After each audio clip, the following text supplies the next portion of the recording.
Akashvani Adilabad 100.2 FM మనస్సు నిండా.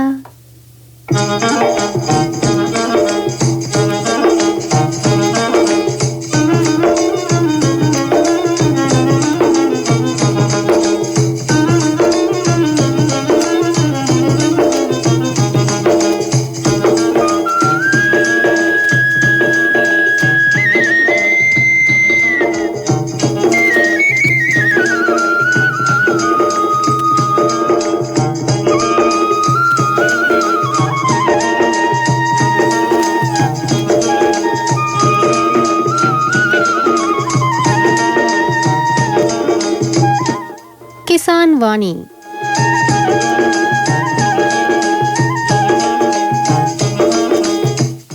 కేంద్ర వ్యవసాయ రైతు సంక్షేమ మంత్రిత్వ శాఖ వారి ప్రాయోజిత కార్యక్రమం.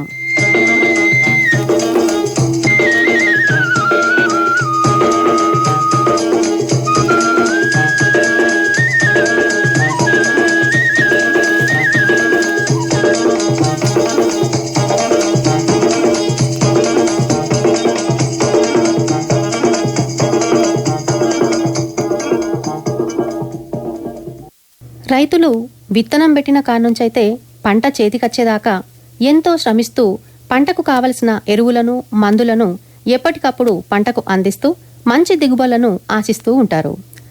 ఆశించిన విధంగా రైతు అధిక దిగుబడులు పొందాలంటే ఆధునిక వ్యవసాయానికి కావలసిన స్పష్టమైన ఖచ్చితమైన వైజ్ఞానిక పరిజ్ఞానాన్ని అధికారులు శాస్త్రవేత్తల సలహాలు అందించడంతో పాటు ఈ కార్యక్రమంలో మేలైన సాగు పద్ధతులు పాటించి మంచి దిగుబడులను సాధించి ఆదర్శంగా నిలుస్తున్న రైతుల అనుభవాలను కూడా అందజేస్తున్న ఈ కార్యక్రమంలో ఇయ్యాల పంట వైవిధ్యం ప్రయోజనాలు ఆదిలాబాద్ వ్యవసాయ కళాశాల ప్రొఫెసర్ డాక్టర్ కె భానురేఖతో ముచ్చట వింటారు. వీరితో ముచ్చట పెడతారు కె లెనిన్.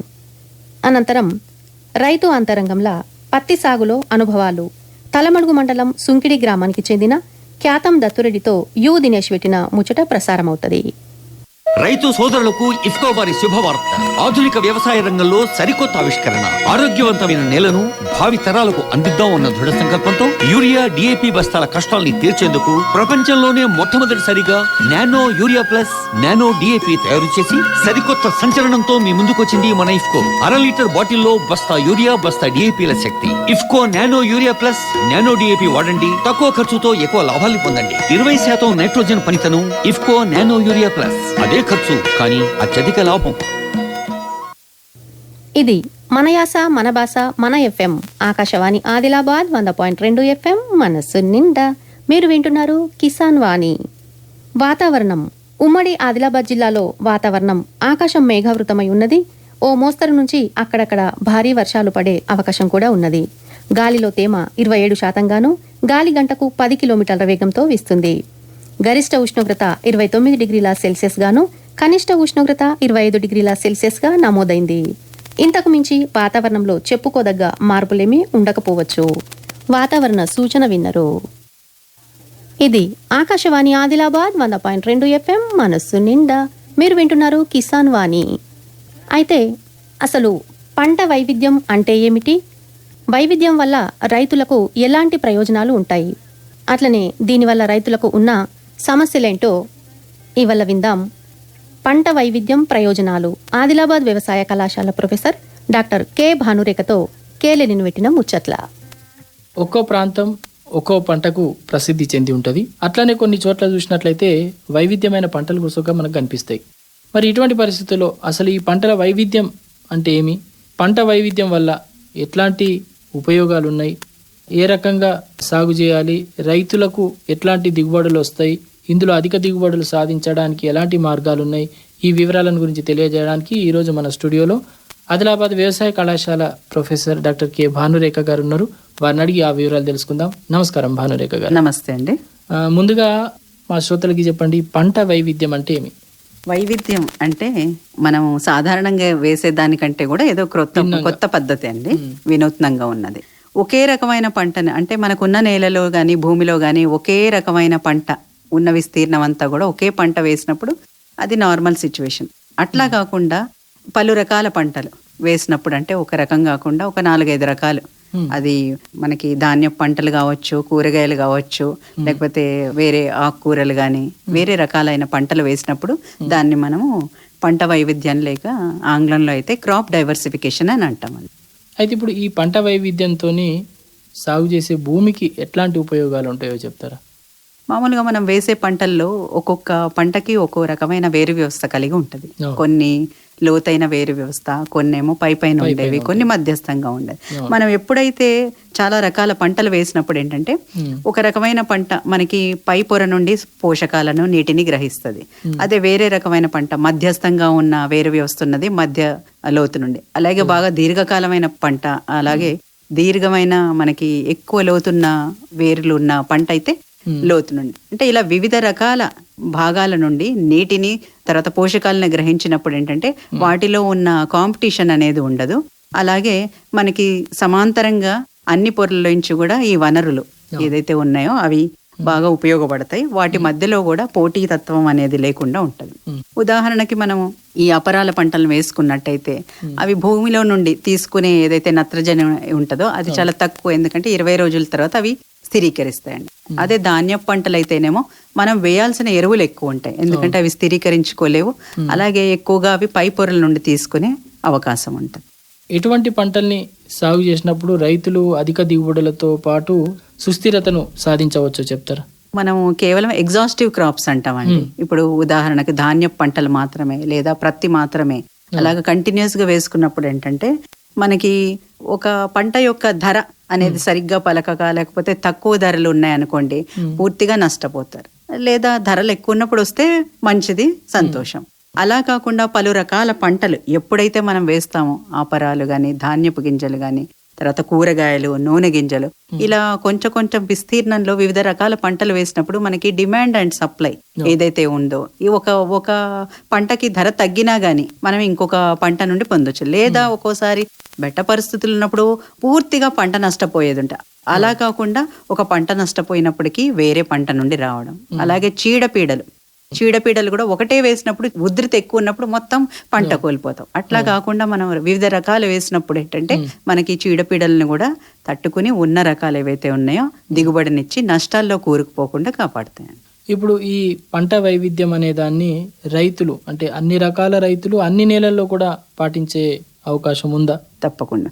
వారికి ఉన్న ఏదైతే నేల ఉందో అక్కడ వాళ్ళు ఒకే రకమైన పంట కాకుండా వాళ్ళకి మార్కెట్లో దిగుబడి ఉండి తర్వాత ఎగుమతికి, కొంతమంది రైతులైతే ఎగుమతికి అవకాశం ఉన్న పంటలను కూడా ఎన్నుకుంటున్నారు. వాళ్ళకున్న కొద్దిపాటి నేలలో కూడా అక్కడ డిమాండ్ కి అనుసారంగా ఈ రకాలైన పంటలను అంటే అపరాలను, నూనె గింజలను, అలాగే పప్పు దినుసులను, కూరగాయలను వేసుకున్నట్లయితే వాళ్ళకి ఆ మార్కెట్లో మంచి డిమాండ్ ఉంటుంది. అలాగే అధిక ధరను కూడా పొందే అవకాశం ఉంటుంది. ఇప్పుడు ఈ పంట వైవిధ్యానికి చీడపీడల ఉధృతికి మధ్య ఏమైనా సంబంధం ఉంటుందా? ఉంటే చెప్తారా దాని? తప్పకుండా అండి. ఎప్పుడైతే ఒకే రకం పంట ఉంటుందో చీడపీడలకి మంచి ఆహారం దొరికినట్లు అవుతుంది, పూర్తిగా నెమ్మదిగా అభివృద్ధి చెందడానికి. అలా కాకుండా మనం ఎప్పుడైతే బ్రేక్ చేస్తామో అంటే ఒకే పంట పూర్తి విస్తీర్ణంలో లేనప్పుడు ఏంటంటే ఆహారం కొరత లేదా తక్కువ లభిస్తుంది. హోస్ట్ ప్యాథోజన్ అంటాం మనం.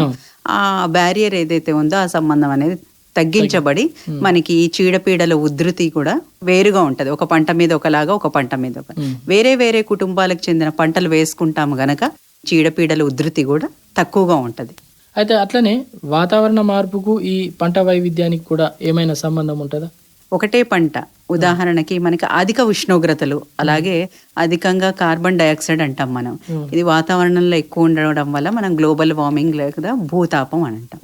ఉదాహరణకు కొన్ని ప్రాంతాల్లో వరిని మాత్రం నీటివే అంటే ట్రాన్స్ప్లాంటెడ్ నాటు పెట్టడం అని అంటారు. అలా ఉన్నప్పుడు ఏంటంటే మనకి ఎక్కువ మీథేన్ వాయువు అలాంటివి విడుదలవుతాయి. అట్లా కాకుండా కొత్త పద్ధతిలో నీరు తక్కువగా ఉపయోగించే పద్ధతుల్లో ఆర్తడి పద్ధతి లేదా డ్రిప్ కింద సాగు చేసినప్పుడు ఏంటంటే మనకి నీరు తక్కువగా ఉంటది. అలాగే ఈ ఏవైతే దుష్పరిణామాలు ఉన్నాయో అధిక ఉష్ణోగ్రతలను వాటిని అరకట్టచ్చు. ఉదాహరణకి మనకి మిల్లెట్స్ అంటాం, చిరుధాన్యాలు.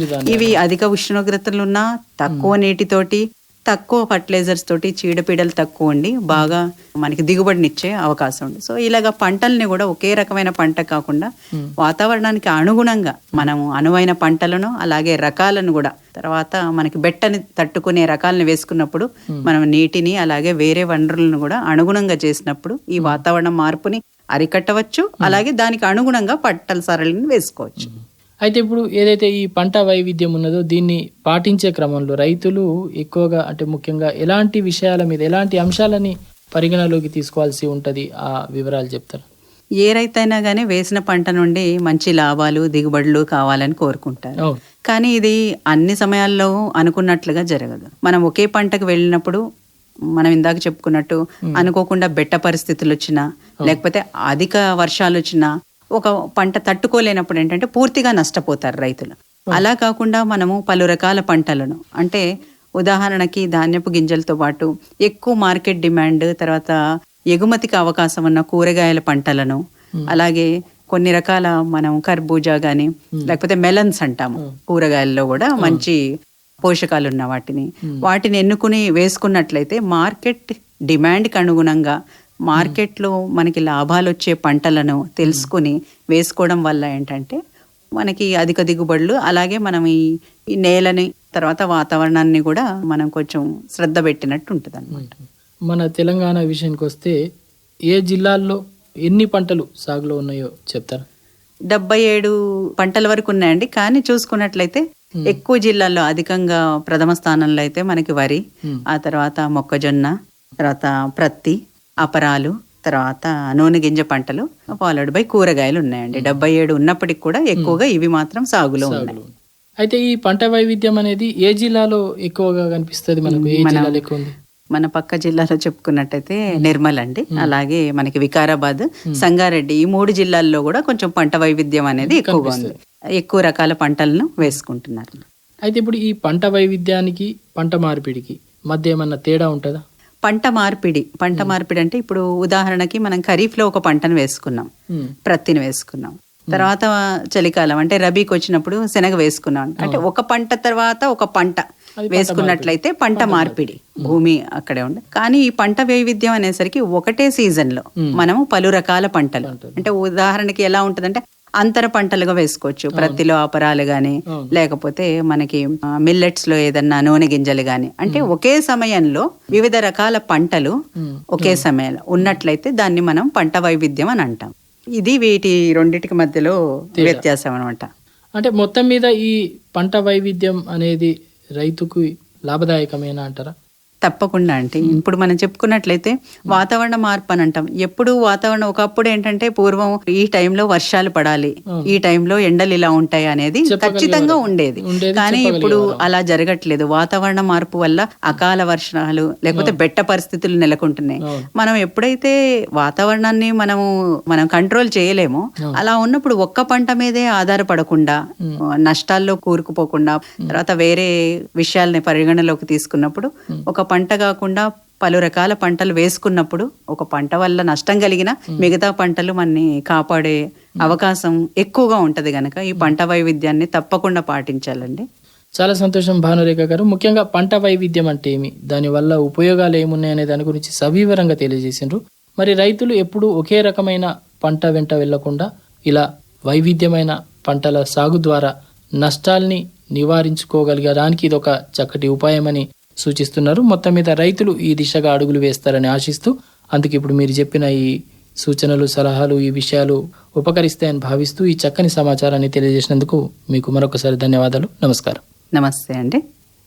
ఇంతవరకు పంట వైవిధ్యం ప్రయోజనాలు ఆదిలాబాద్ వ్యవసాయ కళాశాల ప్రొఫెసర్ డాక్టర్ కె భానురేఖతో కేలెనిన్ పెట్టిన ముచ్చట ఇన్నరు.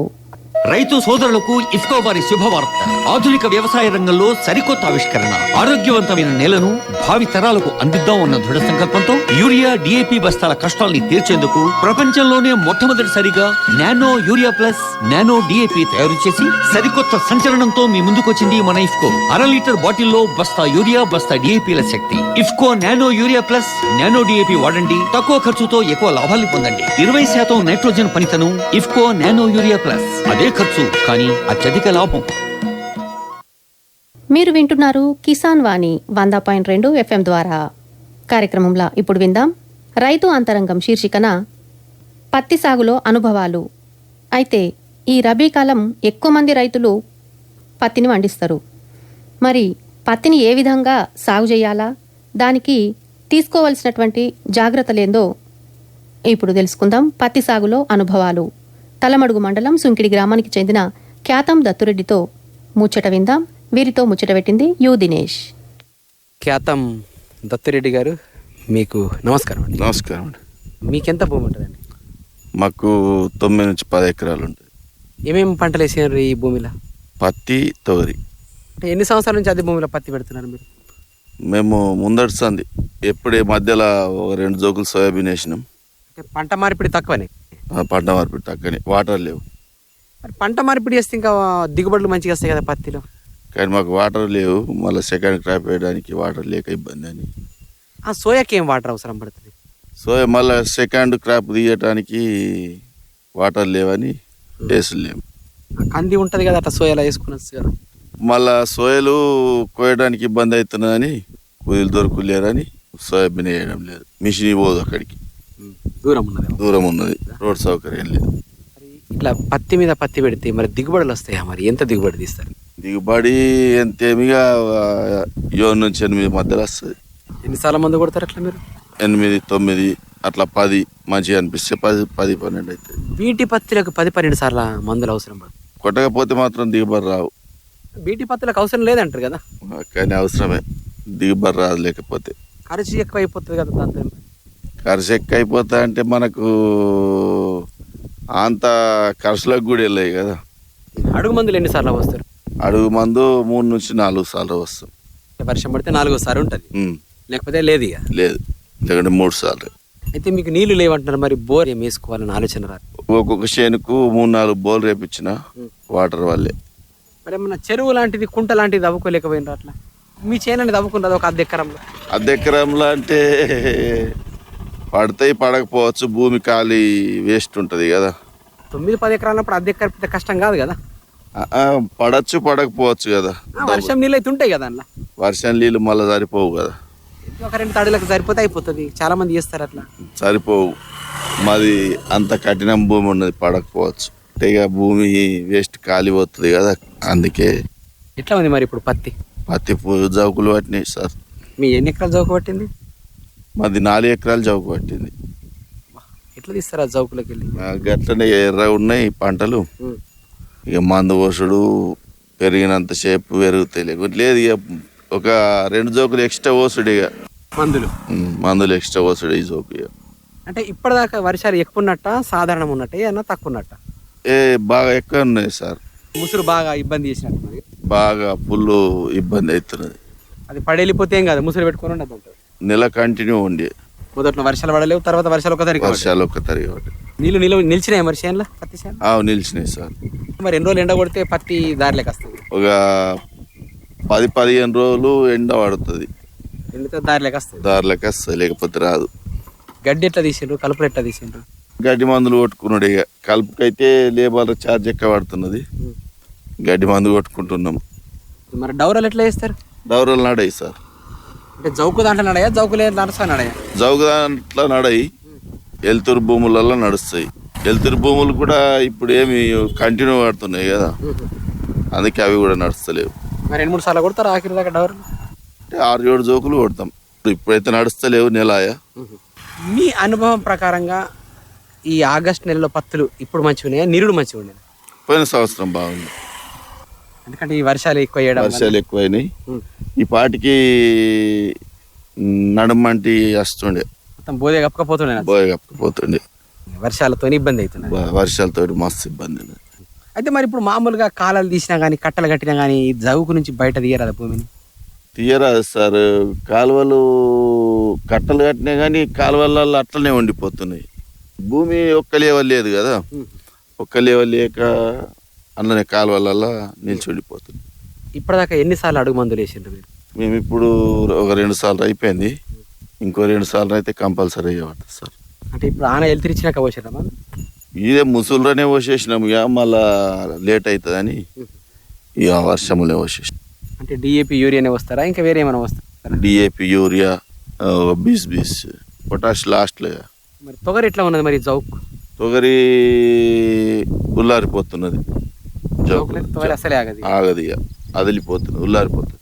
మీకు ముందే తెలిసి ఉంటుంది మీ భూమిలో ఇంత పెట్టు భూమి జౌకోబడుతుంది అని. మరి ఆ భూమిలో సోయా కానీ ఇంకా వేరే పంటలు వేసుకోవాలి కానీ సార్ రెగ్యులర్ కాలం ఇట్లా ఉండదు కదా, అందుకనే వేసేసినాం అన్నట్టు. ఇప్పుడు 4-5 ఏళ్ళ నుంచి అయితే వర్షాలు మంచిగానే పడుతున్నాయి, పెద్దగానే పడుతుంది. ఆ పెద్ద పడుతున్నది కానీ మనకు ఎప్పుడేమైతే తెలియదు కదా, అందుకే తోర వేసేసినాం. మీరు 10 ఎకరాల పత్తి పెట్టింది కదా, ఆఖరి దాకా ఎంత పత్తి వెళ్ళచ్చు మీకు? ఒక 50 నుంచి 60 మధ్యలో అయితే వెళ్తుంది ఈ సంవత్సరం. తక్కువనే కదా అది? తక్కువనే. మరి ఇప్పుడు ఇక ఇవి వర్షాలు పోయేదాకా ఏం చెప్పరాదు సార్. మీరు నీళ్లు లేవంటున్నారు, మరి ఏ నెల దాకా వర్షాలు పడితే పంట మంచిగా? ఏ నెల అంటే రెగ్యులర్ పడుతున్నది, అట్లా గ్యాప్ ఇచ్చుకుంటా పడితేనేమో ఇబ్బంది ఏం లేకుండే. ఇప్పుడు వీడికెళ్ళి వర్షాలు పోతే రావు కదా పంటలు? రావు, గ్యాపింగ్ వాడుకుంటా పోతే వస్తాయి. అంటే దసరా దాకా పడచ్చా? పడచ్చు. దసరా దాకా, దీపావళి దాకా పడితే? ఆ దీపావళి దాకంటే నష్టమే. కష్టమే. నష్టమే. అప్పటిదాకంటే కాయలు అవుతాయి, ఈ చిన్న చెట్లకు కూడా కాయలు అయిపోతాయి అప్పటికి పెరగకున్నా కానీ. పెరగకుండా దసరా దాకా పడితే సరిపోతుంది వర్షం, అక్కడికి పడకున్నా ఏం కాదు. పడకుండా ఏం కాదు. మరి కలుపులు ఎట్లా ఉన్నాయి మీ ఊర్లో? కలుపులు స్టార్టింగ్ 2 జోకులు కల్పించినాం సార్, మళ్ళా ఇక గడ్డి మందు కొట్టుకుంటున్నాం. ఇక మళ్ళీ ఇప్పుడు కల్పించాల్సిన అవసరం లేదు. మధ్యలో గడ్డి మందు వాడింది, అది మళ్ళా కలిపి పడుతుంది. గడ్డి మందు ఎందుకు? వర్షం పడితే పని చేయలేము. వర్షం పడితే పని చేస్తుంది, మధ్యలో మనము కర్రకు దాకకుండా కొడతాము కదా, గడ్డి మందు వాడని ఏది ఉంటుందో అత్తనే ఉండిపోతుంది, దాన్ని కలుపు తీపివాడు. అట్లా గడ్డి మందుతో గడ్డిని చంపితే పోపా, కలుపు తీసేస్తేనే పోపు? కలుపు తీసేస్తే పోపు, కానీ లేబర్ ఛార్జ్ ఎక్కువ అవుతున్నది సార్. ఇక్కడ 300 నడుస్తున్నది తోడకు. గుత్తకిస్తే ఎట్లా? గుత్తకిస్తే అంతే లేదు సార్, ఇక అంతే లేదు. ఒక సాలుకు 60-70 రూపాయలు అంటారు, 100 రూపాయలు అంటారు. అంటే ఒక ప్లాట్ మొత్తం గుత్తకిస్తారా, లేకపోతే సాలి సాబ్ గుత్త ఉంటుంది? సాలి సావే. అంటే గడ్డిని చూసి పొడుని చూసి ఉంటదేమో సాలి సాబ్. అవును సార్. ఆ గడ్డి చూడాలా, పొడు చూడాలా, అవును, అట్లా చూసి సాలి సాబ్ ఉంటుంది. సాలి సాబ్ ఉంటుంది. అది ఎక్కువ ఉంటే ఎక్కువ, తక్కువ ఉంటే తక్కువ. తక్కువ. ఇక కుప్పలు వాళ్ళే తీసుకుంటాం, మనం తీయాలి. కుప్పలు మనమే తీయాలా? కుప్పలు అలాగే చెప్తే తీయరాళ్ళు? తీయరు, వాళ్ళకి డబ్బులు అవుతాయి కదా మళ్ళీ. అయ్యో, మరి మీరు టైంకి తీయకపోతే అవి మళ్ళీ మొలుస్తాయి కదా? అవి మొలుస్తాయి, మరి డబ్బులు మళ్ళీ కైకిల్లోళ్ళే కానీ మన ఇంటోళ్ళే కానీ తీసుకొని దూరంగా పారేయాలి. మరి మీరు ఇవాళ ఏం పని చేస్తున్నారు? వీళ్ళు ఏం పని నడుస్తలేవు సార్, వర్షాలు ఎక్కువ ఉన్నాయి కదా. మందు కొట్టరాదు కదా సార్, నీళ్లు ఉన్నాయి, దిగబడతాం, డబ్బు వేసుకొని కొట్టరాదు కదా. మందు కొట్టోళ్ళకి ఏం కైకి? ఇంత దిగబడతాం. 400 ఇస్తాం సార్ ఒక డ్రమ్కు. ఒక డ్రమ్ కొట్టేసి 400 కొట్టేసుకొని వెళ్ళిపోవాలా? వాళ్ళు ఇష్టం. 2 డ్రమ్ములు కొట్టాలి, 2 డ్రమ్ములు కొట్టాలి, 800 తీసుకొని వెళ్తారు. ఇప్పుడంటే మంచిగా పడుతుంది, పెద్దగా అయినాక కొంచెం కష్టం అవుతుంది, కష్టం అవుతుంది. ఎందుకంటే కిందికి లోపల మందు పడదు కదా, అప్పుడు ఈ చెట్టును వాపుకుంటే తిని కూడా కొట్టబడుతుంది. లేదు, అవసరం లేదు, మీదికి వెళ్ళి కొడితే నడుస్తుంది. ఎడ్లు మీయేనా? అవును సార్, అయ్యా. 10 ఎకరాలు కాబట్టి ఎడ్లు అవసరమే. ఎడ్లు అవసరమే, లేకపోతే కష్టం. ఎడ్ల కోళ్ళకన్నా అవసరమే సార్. ఇప్పుడు తక్కువ భూమి ఉన్నోడు కూడా మాసుటోళ్ళు నడుపుకొని కొడతారు కదా. అరే ఒకరోజు ఎడ్లీ అంటే ఇచ్చేసుడు. ఇక ఏం చదువుకున్నారు మీరు? నేను ఎక్కువ చదువుకోలేదు సార్, 6 నుంచి 7 దగ్గర చదువుకున్నా. వ్యవసాయంలో ఆనందం ఉన్నది? వ్యవసాయంలో ఆనందం ఉన్నది, కానీ ఆనందం లేకుండా చేస్తున్నది వర్షం. సంతోషం ఈ సంవత్సరం అయితే లేదు సార్. చెప్పలేము, మీడికెళ్ళి మంచిగా పడవచ్చు కదా? చెప్పలేము సార్, ఈ పూరా డౌన్ ఉన్నది సార్, అసలు ఏం చెప్పరా. మీడికెళ్ళి పంటలు వెళ్ళాలంటే మరి ఏం చేస్తారు మీరు? ఎట్లా చేస్తే బాగుంటుంది? పంటలు వెళ్ళాలంటే అంతే, నేను చెప్పినట్టే మందులు ఎక్కువ వేసుకోవాలి. మీ అనుభవం ప్రకారంగా పత్తికి ఎంత ధర ఉంటే రైతుకు గిట్టుబాటు అవుతుంది? మినిమం మా ఖర్చులో మీకెళ్ళి 10,000 అయితే ఉండాలి. సరే, ఎవరైనా ఈ కార్యక్రమాన్ని విని మీ నుంచి సలహాలు తీసుకోవచ్చు, లేదా మీకు సలహాలు ఇవ్వచ్చు. కాబట్టి మీ ఫోన్ నంబర్ 949935 34757. Thank you. ఇంతవరకు మీరు పత్తి సాగులో అనుభవాలు, తలమడుగు మండలం సుంకిడి గ్రామానికి చెందిన ఖ్యాతం దత్తురెడ్డితో దినేష్ పెట్టిన ముచ్చట విన్నరు.